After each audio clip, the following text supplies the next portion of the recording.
Alfred Lord Tennyson was one of the most important poets of the Victorian period and one of the great poets of English literature. He wrote mainly lyric poetry, but also dramatic monologues, and he was renowned for the beauty of his smooth, rhythmic verse. He served as Queen Victoria's Poet Laureate from 1850, the year that Wordsworth died, until 1892, the year of his own death. His first three major collections, Poems Chiefly Lyrical in 1830, Poems 1833, and Poems 1842, made his name as a talented poet, and we'll be reading one poem from each of those three collections. But In Memoriam AHH made him a cultural institution. This long work is made up of 131 short lyrics, plus an introductory poem and an epilogue, in which Tennyson narrates the loss of his best friend and mentor, Arthur Henry Hallam, AHH, and the long, slow recovery from the grief and doubt into which he was plunged by Hallam's death. It takes on the issue of religious doubt, confronting the challenge presented by geological discoveries of extinction, and it confronts questions about the immortality of the soul. Many people believe that it was this masterpiece that made Tennyson the Poet Laureate. He also wrote an important cycle of poems about Arthurian legends, the Idylls of the King. The first two poems that we read by Tennyson have an isolated female character at the center of the poem, the Lady of Shalott, and here, Mariana. With blackest moss the flower plots were thickly crusted, one and all. The rusted nails fell from the knots that held the pair to the gable wall. The broken sheds looked sad and strange. Unlifted was the clinking latch, weeded and worn the ancient thatch upon the lonely moated grange. She only said, "My life is dreary, he cometh not," she said. She said, "I am a-weary, I would that I were dead." First, I want to draw your attention to the amazing sound effects that Tennyson creates here. Just look at the first few lines. We have assonance. With blackest moss, the flower plots were thickly crusted, one and all. We have internal rhyme. They were crusted, and the rusted nails fell from the knots. But the consonants is incredible. Listen to all the L sounds. Blackest moss, the flower plots were thickly crusted, one and all. The rusted nails fell from the knots that held the pair to the gable wall. Right? L's and L's and L's, and they go on, right? They looked, unlifted was a clinking latch. It helps to give each line a kind of extension. An L is a sound that you can sing. There are also, though, K sounds. Blackest moss were thickly crusted. Right? Later, he uses alliteration, sad and strange, weeded and worn. And just listen to the assonance of the lonely moated grange. She only said. Each stanza does end with a refrain that is repeated, but there are slight alterations in each repetition, which keeps it interesting and also shows us some changes that occur over the course of the poem.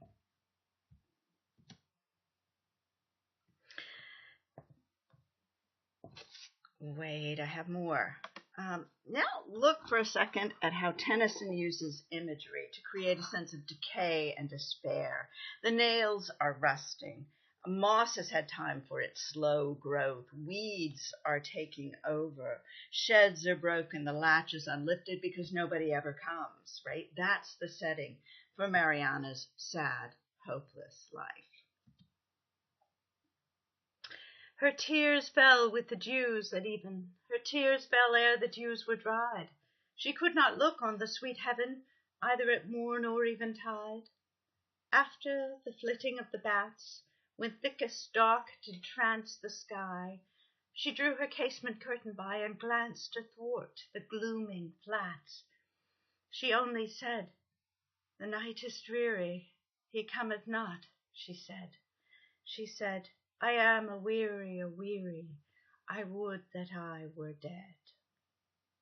Upon the middle of the night, waking, she heard the night fowl crow.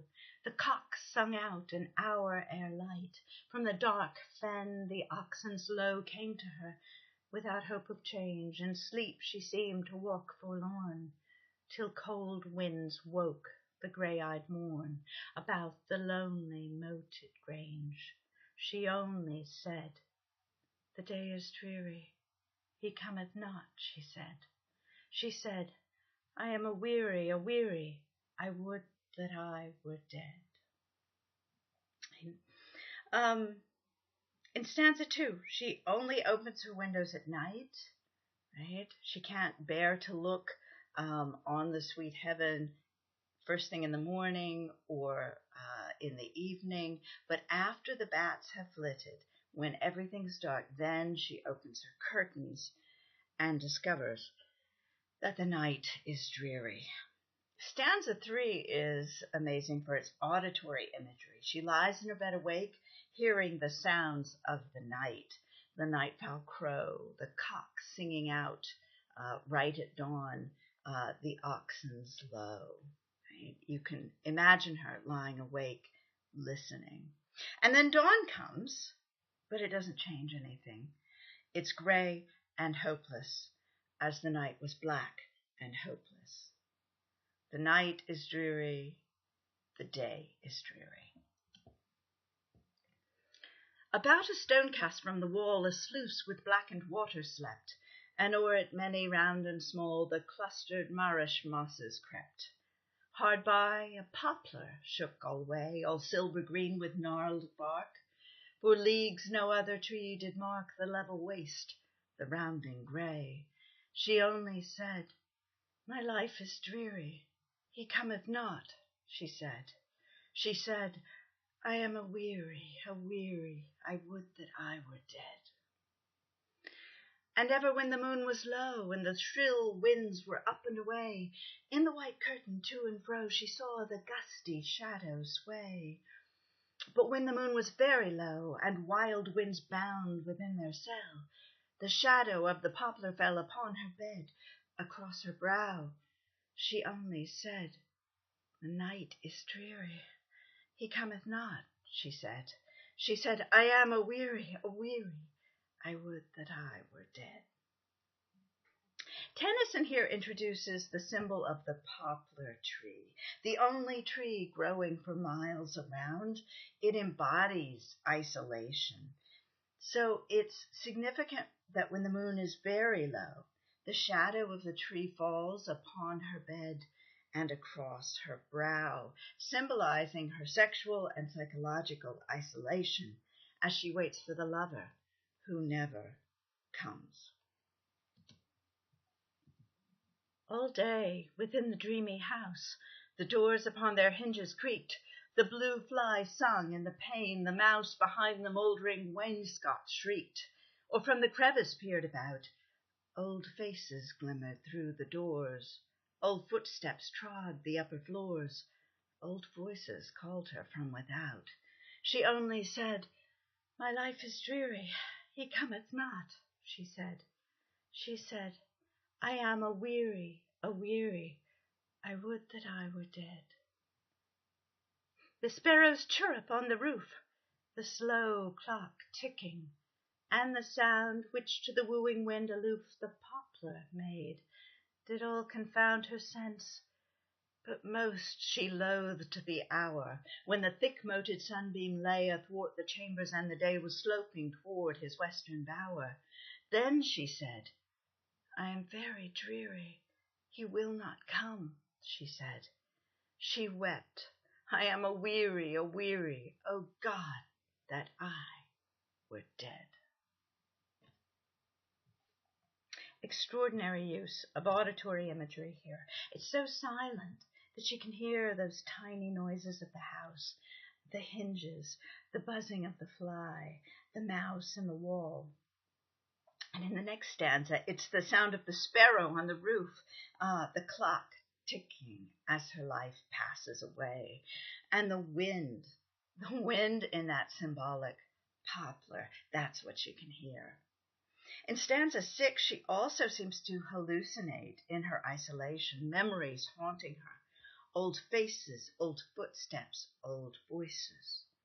The worst time of all, though, is the late afternoon, and we get the final repetition of the refrain, but with a difference. Then she said, I am very dreary. He will not come, she said. She wept, I am a weary, O God, that I were dead. He cometh not just means he comes not, he's not coming. He will not come, right? She's determined that there's no hope here. And instead of just saying, I'm a-weary, she wept, I'm a-weary. And in the final lines, it's almost a prayer, an exclamation. It's stronger than it's ever been before. Oh God, that I were dead.